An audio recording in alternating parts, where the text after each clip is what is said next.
She smiled, but not at me. 2 years after his wife's death, C.S. Lewis began to have problems with his heart. He fell into a long coma and then unexpectedly recovered. It would have been a luxuriously easy passage, and one almost regrets having the door shut in one's face. To be brought back to life and have all one's dying to do again was rather hard.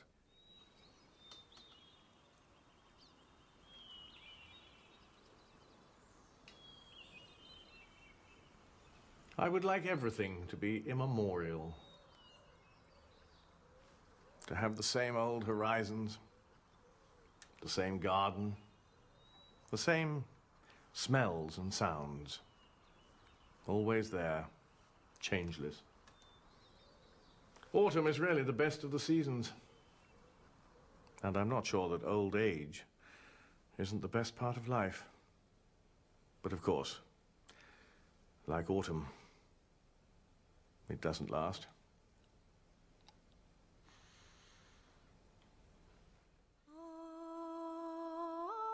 Clive Staples Lewis died 3 years after his wife in 1963. Can you not see death as the friend and deliverer? It means stripping off that body which is tormenting you. What are you afraid of? Has this world been so kind to you that you should leave it with regret?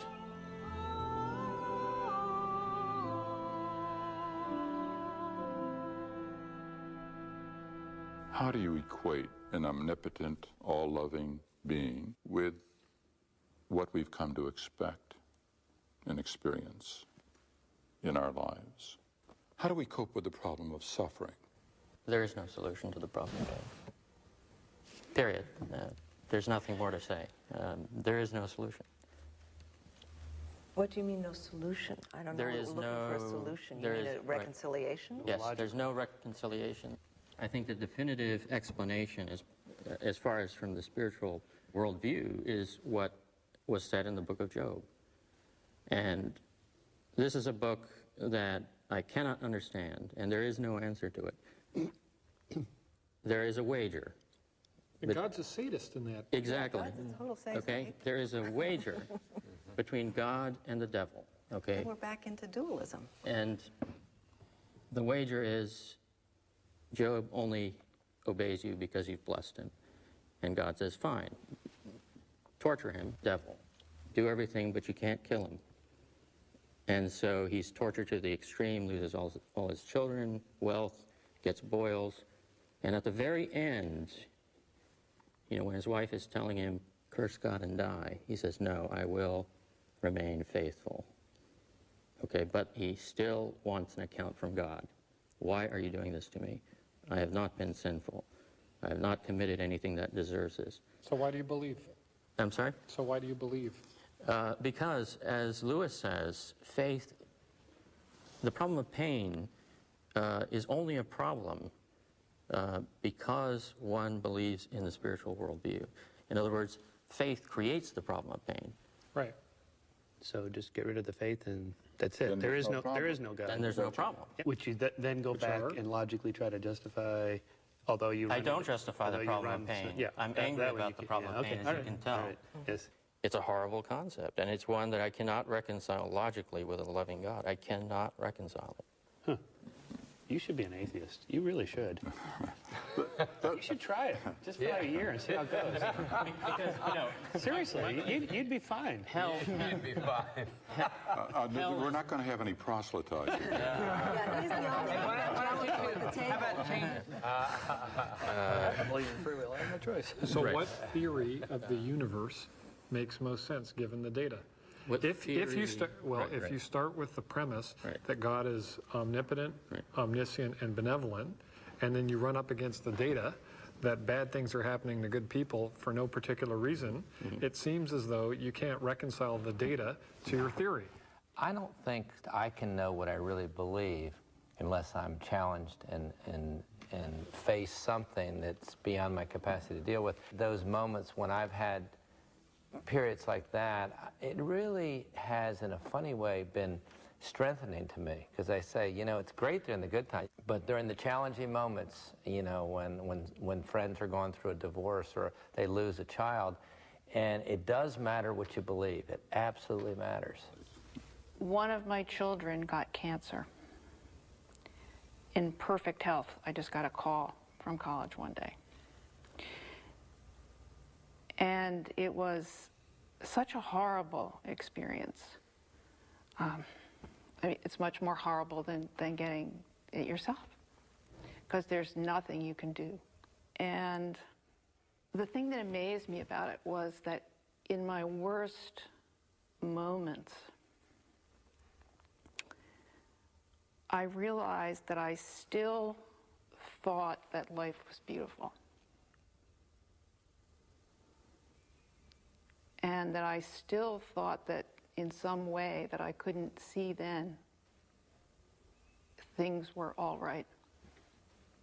That God is ultimately good? Is that what you're concluding? That the difference between us and God, the test, I can't think of any other way of expressing it, that Job had, was, are you willing to because you have, if you're a person of faith, you have a good experience of God. You've experienced the sacred in some meaningful, positive way, or you wouldn't be on this path to begin with. Right. So, for that person, are you still going to believe the positive stuff when some negative stuff happens to you? That's the issue. Let me just ask one quick question, though. Did you feel during that experience, like what several people here just said, that God is a sadist? No, because my God is not up there and I'm down here. God is right here, right now, in some way. God is, one thing we know about God is whatever you think God is not that. God is deeply mysterious and is somehow here right now in everything with us, so that when my son and I were agonizing about what he was going through, God was agonizing with us.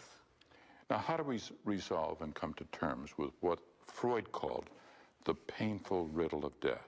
Freud makes the interesting observation that our unconscious does not believe in its own death. It behaves as if it were immortal.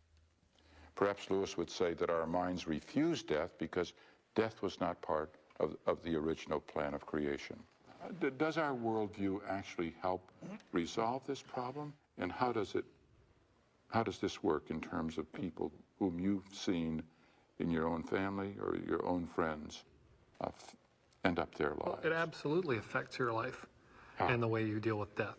Because if you believe in a life after death, then it's only a temporary goodbye, not a permanent goodbye.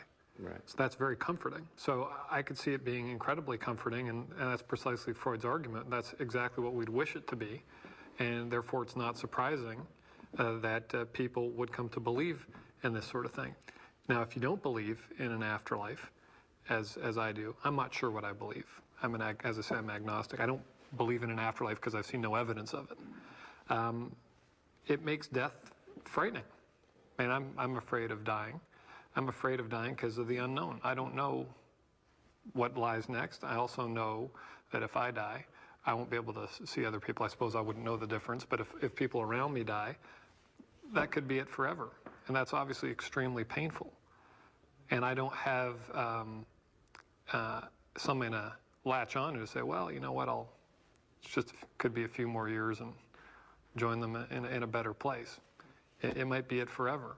Since I don't believe there's an afterlife at all, that this is all there is, that, for example, when my mother was dying, and it took her like 10 years, she had these brain tumors, kept taking them out, they kept coming back, and this went on and on for 10 years, she finally succumbed. You know, I felt from the moment this started happening, well, you know, since I'll never see her again, and she's not going anywhere, and neither am I, this is it. Every single moment I could have with her, you know, and everything I could say to her that was loving, and every time I could spend time with her, all that just to me was incredibly enhanced by the fact that there is nothing else. And I feel that way with my daughter too. It's like, you know, you think about your daughter going to college or whatever, forget that. I'm just happy to see her the next day and the next day and the next day. Every day I can have with her is just incredibly rich because of my worldview. It's not that people that are religious can't feel the same way. They do. It's just that's how mine informs me. I don't